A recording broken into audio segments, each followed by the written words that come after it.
I wish I could tell you why I came to Black Hollow Lake. There's no romantic reason, no ancestral pull, no trauma to unpack. It wasn't some pilgrimage or escape. If anything, it was boredom. Curiosity. A name muttered behind bar counters and inside gas stations, always with a glance over the shoulder. A place no one pointed to on a map, only in a vague direction, somewhere past the old logging road, they'd say, and that was usually the end of it. So, like a fool, I followed that road. I packed light. A tent, a knife, a worn notebook. Some dried food, a compass, and a water filter I never used. I told myself I'd be back in 3 days. That was nearly a week ago. The hike-in was longer than expected, no trail, no signage, just overgrown switchbacks and thick forest that swallowed light even at midday. I passed trees with blackened bark and strange growths, fungus that glowed faintly in the dusk like tiny orange lanterns. That should have been a sign. And then I saw it. Black Hollow Lake. It sprawled in a wide depression of the forest, surrounded by trees that leaned inward as if bowing toward it. The lake didn't sparkle or ripple in the breeze like you'd expect. It just sat there, completely still. Not a duck, not a fly. No dragonflies skimming the surface. Just water dark as ink, swallowing the color from the sky. I pitched my tent 20 feet from the shoreline. It was already dusk, and the silence was oppressive. I told myself I was just tired from the hike. I hadn't eaten. That's why the air felt heavy, why the trees seemed to lean in closer after sundown. The first night, nothing happened. No screams, no glowing lights, no splashes from the lake. Just silence. But silence can be loud. I lay awake for hours, listening to the absence of birds, of frogs, of anything. Every breath I took felt like a violation of the stillness. At one point, I swear I heard something shift, not in the trees, not in the underbrush, but in the water. I turned on my flashlight and aimed it at the lake. Still nothing. Just a vast, unmoving sheet of blackness. It didn't reflect the moon. It didn't even reflect the beam of my light. The next morning, I convinced myself I'd just been spooked. That was always my problem, an overactive imagination. I boiled water. Made some instant oatmeal, scribbled a few notes in my journal about the stillness.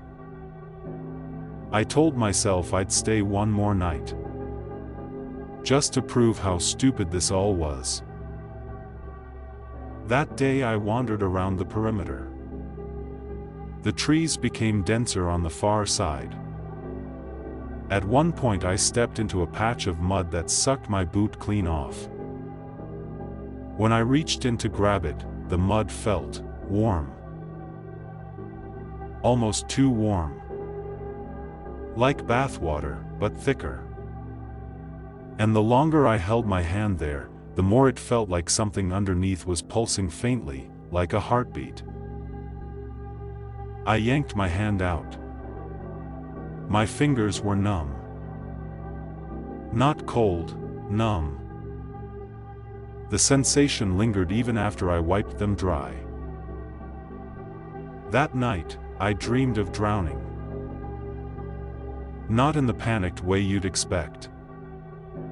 It was slower. Peaceful, almost. I remember sinking through a warm, endless black.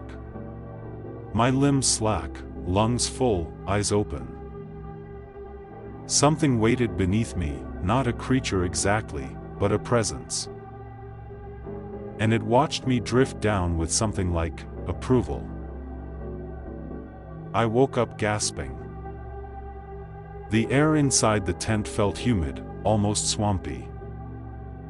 My sleeping bag was damp. My skin was clammy with sweat, and for a moment, I couldn't tell if it was even mine. I stepped outside and the night air was worse, thicker, heavier.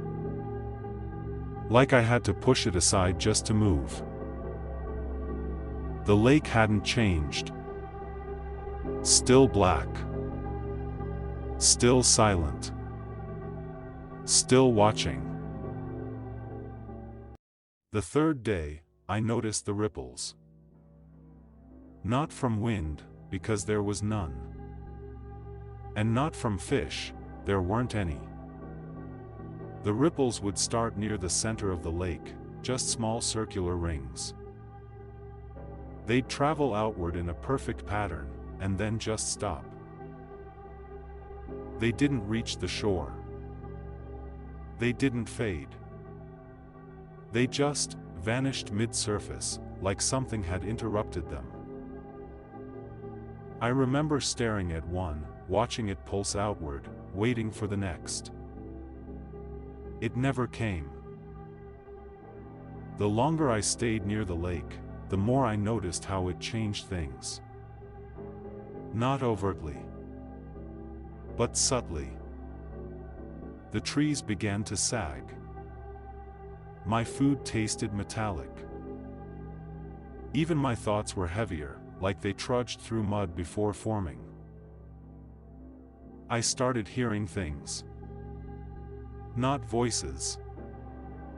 More like a low hum, right on the edge of perception. Sometimes it sounded like a whisper underwater. Other times, like breathing. My joints ached constantly. I blamed the hike, the sleeping bag, maybe the damp. But the ache didn't fade. It settled in, especially in my knees and hips. By the fourth day, standing up took effort. When I looked at my legs, they seemed swollen. Almost bloated. But there was no color, no rash, no fever. Just tight skin and dull pain. That night, I tried to pack up and leave. But when I took down the tent, I felt dizzy. Not just lightheaded, disoriented. Like I had spun around 100 times and lost all sense of direction. I sat down and stared at the tree line. I couldn't remember which way I came in. It all looked the same. And I had marked nothing. That's when I realized. I didn't want to leave. Not because it was beautiful or peaceful, but because something deeper had settled in my chest. A resistance. Not fear. Not logic. Just a wait. I lay in the grass that night, staring at the stars. But even the stars looked wrong. There weren't as many. And the ones I did see were dim, as if I were looking through smoke. I didn't fall asleep so much as lose time. I remember blinking, and then the sky was pale blue. Birdsong? No. Still silence. And then I stood up, barely. My spine ached like I'd been crushed under a slab. I couldn't stretch upright. My breathing was labored, shallow. The air had thickened even more. It felt like walking through gelatin. Even the light had changed. Paler, like a filter had been placed between me and the sun. I remember trying to laugh at myself. I even whispered out loud, "You're losing your damn mind." But the words didn't echo. In fact, they didn't carry at all. The moment they left my lips, they just stopped. As though the air absorbed them completely. That's when the panic truly started. I began yelling. Just yelling into the woods. My own name, curses, anything. Nothing came back. The sound disappeared inches from my mouth. I couldn't even hear myself breathe anymore. Later that day, I stumbled to the shoreline. The lake looked deeper. Not physically, but visually. Like it was somehow reaching down forever. A bottomless pit in the shape of water. I stared at my reflection. And it stared back, mostly. Except the eyes. The eyes were wrong. They didn't follow my movements. They blinked out of sync. And then, for a moment, they just disappeared. Gone. Just empty black sockets looking back at me from the surface. I stumbled backward, fell into the dirt, and crawled away like a child.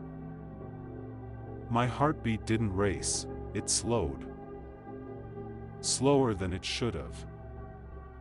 I put a hand on my chest, counting. 1 beat. 2.